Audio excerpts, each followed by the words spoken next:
issue number 2 of the Tiger Highline Online. We are back for another week of news made by students for students. I am Jaden Namjadi. I will be your host. To start this week, we have a story by Elijah White on the app Sweeping the School Grounds. You know it as Pocket Points. It may be used to get all kinds of deals at restaurants and stores within the Cedar Valley and also online. Take a look. In past school years, a struggle within schools has been students' use of their cell phones within the classroom, taking attention away from teachers and class activity. But there is now one app keeping students off their phones. So we asked students their thought on Pocket Points. I use Pocket Points during school, obviously, because when I'm not able to be on my phone, that's when I like to use it. So like during periods where I'm, taking notes or studying, it's easy to use because then I can tack off like 45, half an hour worth and get like discounts at restaurants and things like that. I get points for being a good kid, not being on my phone in class. I think it's really great because you get kids who are not distracted anymore because they got a goal that they're working for, like Papa Murphy's Pizza or something. Free points and free food just for not going on your phone, which I do that all day pretty much. Then we asked students what their favorite places to get discounts to were. McDonald's, Pepper Jacks or Chipotle. Those are two that are pretty nice just to get like little discounts, even if it's like a couple dollars here or there. I like Papa Murphy's, get pizza from there.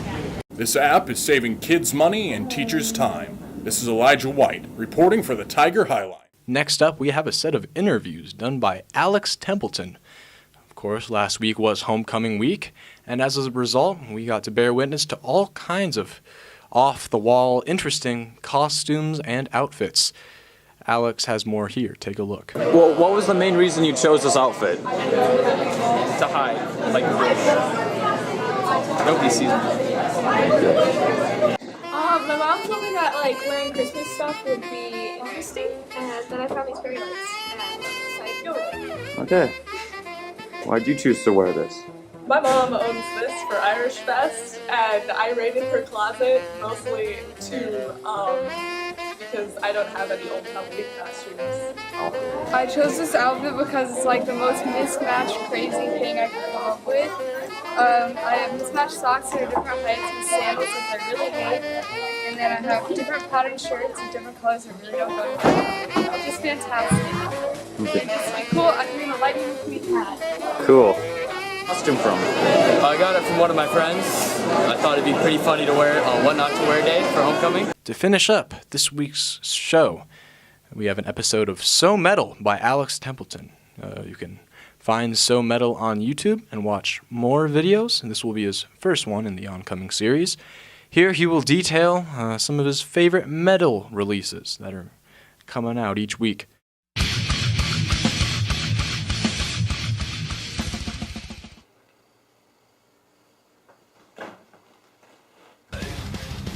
Hello. Welcome to the So Metal podcast. I'm your host, Alex Templeton. Let's get into the show. First off, we're going to talk about the new album from Arch Enemy. It's quite a good album. It's called Will to Power. There's a lot of melody, a lot of harmony. The vocals are pretty good. You can also understand them too. And it's also a female-fronted death metal band, which is quite unique. The entire front, and I really like it. I like how the vocals are.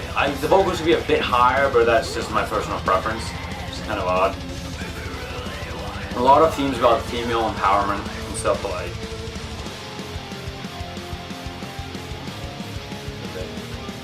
It's a good band for people to get into death metal because it's like there's a lot of melody in it, so it's not like just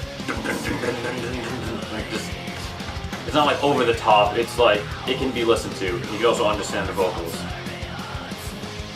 The World Is Yours is also a very good track, mainly because they use all the instruments, also a lot of keyboard too. Quite good. And then finally, probably my favorite thing so far, Death. The album by Death called Leprosy. Leprosy was, I think probably, I wouldn't say my favorite, but it's very good. It's classic death metal. The very unique vocals, Chuck Schillinger's vocals are very unique. They're not like, they're just, you can actually understand them. He doesn't sound like a Cookie Monster. and it's just like he has a very good singing technique. There's a lot of chromatic riffage, which is notes that are not in this thing as key as a guitar. Very good drumming. There's always been great drumming in Death albums. Chuck Schillinger sings and plays lead guitar, which is quite unique. Not that many people do it, and his guitar work is just incredible. Like, you can just tell, like, it has a sound. You can just tell. I know he uses the Egyptian scale a lot in some solos. So that kind of adds to his like uniqueness, but he died of cancer in around 2003. He's considered one of the best metal guitarists of all time. One of them, heavy metal. That's all I have for today. So thank you for joining the So Metal podcast. I'll see you tomorrow.